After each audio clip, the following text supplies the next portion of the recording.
अस्सलाम वालेकुम। नमाज के बाद नमाज में तौज़ तस्मिया और सना के बाद सूरत फातिहा पढ़ी जाती है, यानी कि अलहम्द शरीफ। तो आज हम उसको देखेंगे। औज़ु बिल्लाहि मिनश शैतानिर रजीम, बिस्मिल्लाहिर्रहमानिर रहीम। अल्हम्दुलिल्लाहि रब्बिल आलमीन। हमद का लफ्ज़ जो है वो तारीफ़ के लिए इस्तेमाल किया जाता है। हर ऐसी नज़म या पोइट्री जिसके अंदर अल्लाह ताला की तारीफ़ बयान की गई हो उसको हम हमद कहते हैं। अलहम्द से मुराद तमाम तारीफ़ें जो है वो मखसूस हैं अल्लाह की ज़ात से, कि जितनी भी तारीफ़ें की गई हैं वो सब की सब अल्लाह की ज़ात के लिए। हम उन तारीफ़ों को किसी तरह से भी अपने साथ मंसूब नहीं कर सकते, यानी कि हम इस काबिल ही नहीं हैं। तो हम कहते हैं कि तमाम तारीफ़ें जो हैं वो अल्लाह की ज़ात के लिए हैं, अल्लाह ताला के लिए।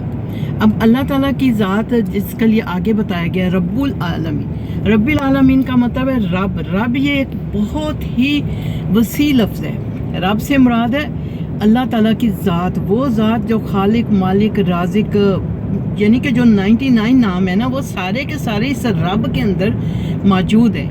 ये रब का लफ्ज़ जो है और किसी के लिए मुख्तस नहीं है, सिर्फ़ और सिर्फ अल्लाह ताला की ज़ात के लिए, कि वो रब है, यानी कि जिसने पैदा किया, तख्लीक किया, और तख्लीक करने के बाद वो रिज़्क़ देता है और लोगों को चरिंद परिंद हैवानात, मतलब हर किसी को वो दे रहा है, किसी एक आधी चीज़ को नहीं दे रहा, सबको वो रिज़्क़ दे रहा है। तो उसे हम कहते हैं कि अल्लाह ताला जो है वो एक रब है।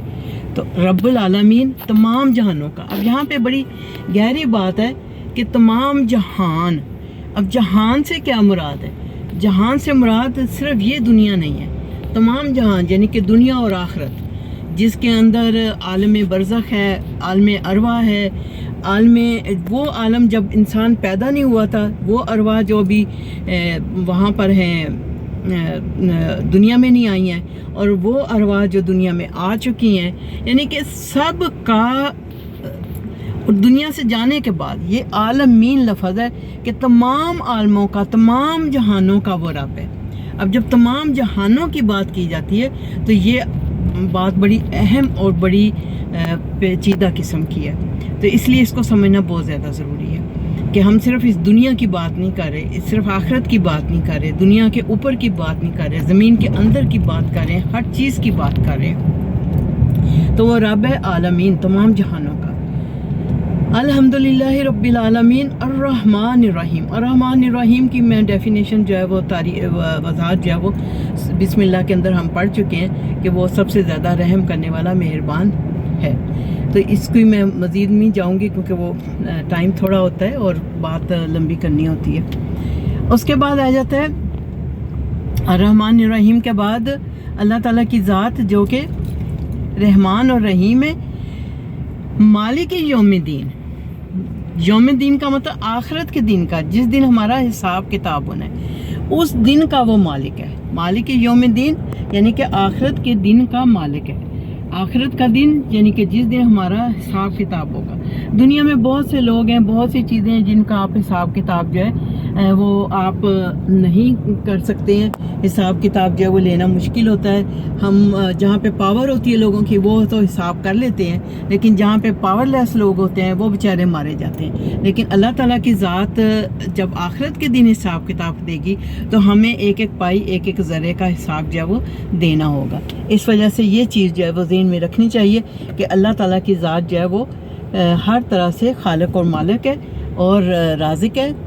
जब वो हर तरह से खालिक मालिक राज़िक है तो ला महला वो हमारे से हिसाब लेने का भी मुस्तहिक है। ऐसे ही है कि घर में जैसे कोई बड़ा शख्स जो है वो बच्चे को कोई पैसा देता है बाज़ार से सौदा लाने के लिए या कोई चीज़ भी करने के लिए, तो उसके बाद वो हिसाब तलब करता है। तो अल्लाह की ज़ात भी यही हक रखती है कि अगर उसने हमें दिया तो वो हिसाब भी लेगी कि उसने जो दिया उसको हमने कहाँ पर ख़र्च किया है, आया हमने सही जगह पर ख़र्च किया या गलत जगह पर। तो ये हिसाब हमने अल्लाह ताला को देना है। दुनिया में अगर हम किसी का माल खा लेते हैं, दुनिया में अगर हम कोई नाजायज़ काम कर लेते हैं, तो यहाँ पर तो हम अपने आप को छुड़ा लेते हैं अपनी पावर की वजह से, अपने असर रसूख की वजह से।